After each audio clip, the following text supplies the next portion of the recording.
Assalamualaikum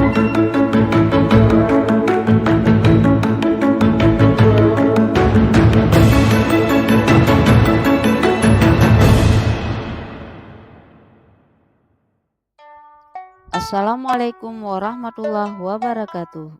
Bertemu kembali dengan saya Nurhayuna SPD SMK Negeri 1 Bandar Baru, JGP Angkatan 11 Kabupaten Pidijaya.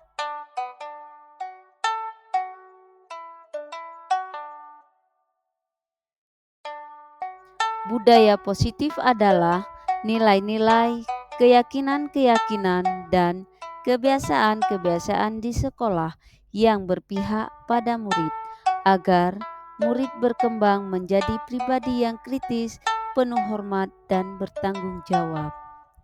Sedangkan segitiga restitusi adalah suatu proses dialog yang dijalankan guru dan orang tua agar dapat menghasilkan murid yang mandiri dan bertanggung jawab.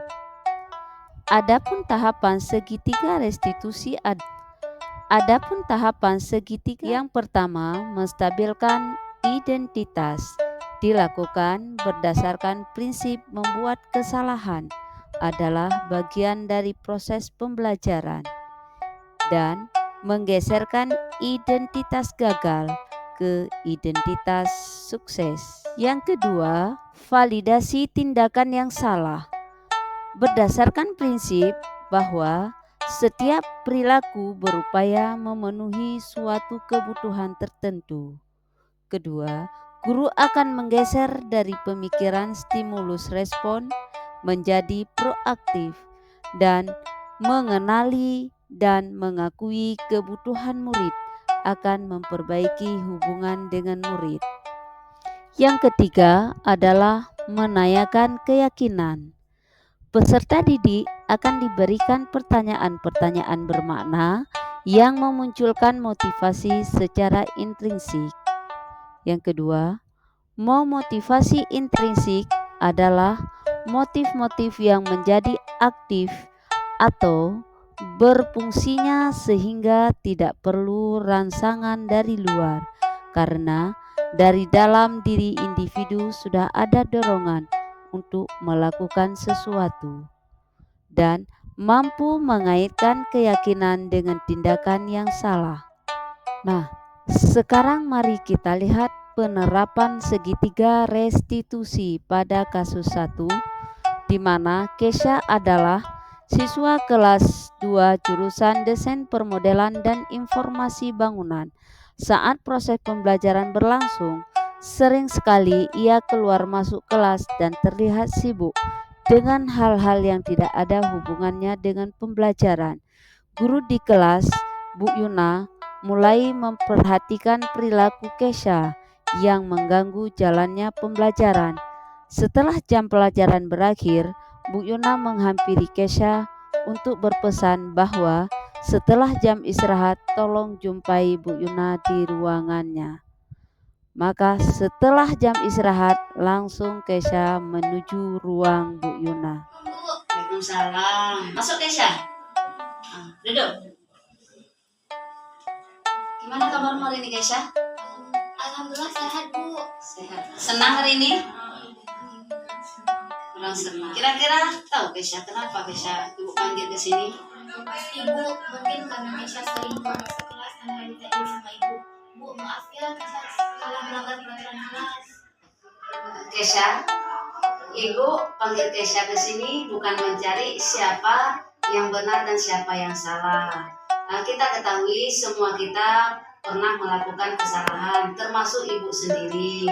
Namun di sini Ibu memanggil Kesha, kita sama-sama mencari solusi agar Kesha fokus dalam pembelajaran dan tidak mengulangi kesalahannya lagi. Kesha, Ya Bu. Ibu lihat akhir-akhir ini Kesha seringkali keluar masuk kelas. Kalau boleh Ibu tahu, apakah ada sesuatu yang membuat Kesha sering keluar masuk kelas? Sebenarnya Bu, Kesha tertekan Bu mengikuti pelajaran RAB. Kesha tidak paham apa yang Ibu ajarkan. Kalau Kesha tidak paham, kenapa Kesha tidak bertanya? Karena karena Kesha malu sama teman-teman, Bu. Ntar teman-teman mikirnya Kesha tidak bisa pelajaran RAB. Terima kasih Kesha. Tadi itu sama Ibu. Merasa malu dan bertanya di depan teman-teman itu wajar. Namun bertanya itu sangat penting dalam proses pembelajaran. Dengan bertanya itu Kesha sudah menunjukkan sikap berani dan lebih memahami terhadap materi. Dan dengan kita bertanya, kita bukan hanya untuk memahami diri kita sendiri, juga kita akan membantu teman-teman yang lain yang belum mengerti. Nah, sekarang mari kita pikirkan apa solusinya agar Kesha tidak lagi sering keluar masuk kelas. Apa yang menurut Kesha membantu Kesha bisa fokus dalam pembelajaran dan tidak lagi keluar masuk kelas? Ada waktu khusus, Bu, untuk bertanya sama Ibu dan bisa diskusikan dengan teman-teman yang lain, Bu. Itu ide yang bagus Kesha.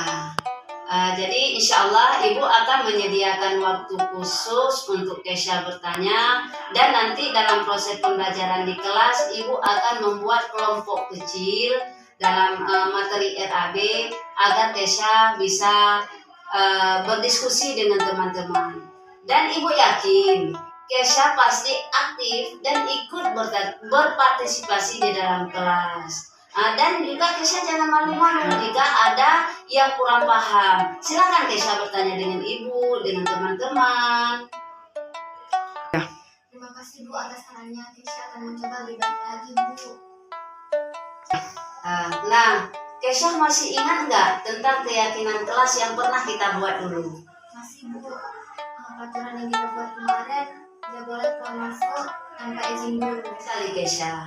Berarti kemarin keyakinan kelas kita adalah kita tidak boleh keluar masuk kelas tanpa izin daripada guru, karena akan mengganggu proses pembelajaran di kelas. Dan teman-teman kita juga ingin dia aktif dalam pembelajarannya efektif agar dia mampu menerapkan ilmu yang Ibu berikan. Iya, Bu, Kesha paham. Kesha nggak akan keluar masuk kelas lagi, Bu. Kesha akan mengikuti aturan di dalam kelas, Bu.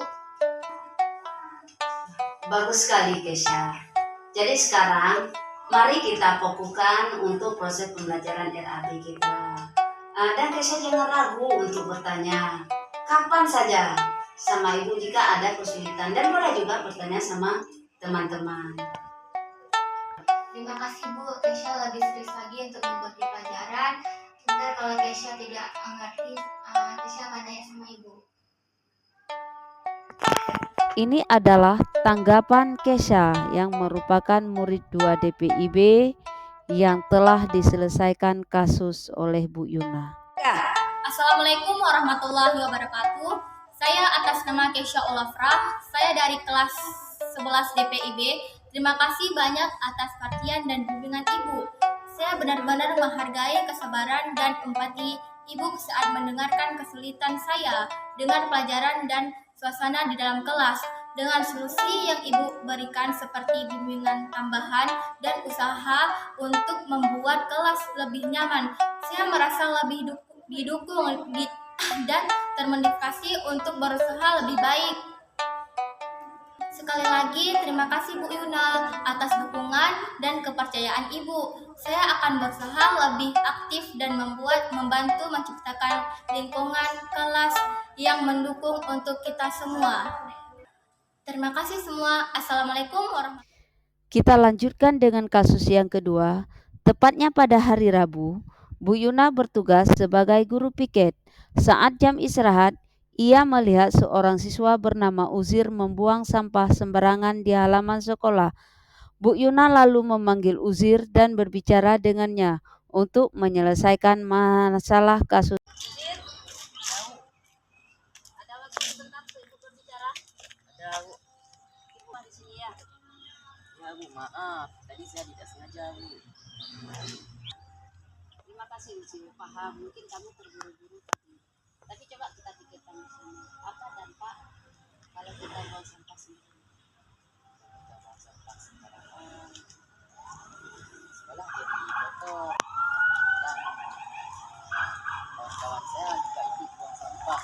Betul sekali Uci. Kita semua menginginkan sekolah kita bersih, aman, nyaman. Jadi menurut kamu apa yang bisa kita lakukan untuk menjaga lingkungan kita tetap bersih dan nyaman? Mungkin saya harus membuang sampah pada tempatnya dan mengajak kawan-kawan saya untuk tidak membuang sampah sembarangan. Terima kasih Gusir. Jadi menurut kamu sendiri apa ya yang bisa kita lakukan untuk memperbaiki situasi ini? Kalau menurut saya akan mengambil sampah yang tadi saya buang dan meletakkannya di tempat sampah. Silakan.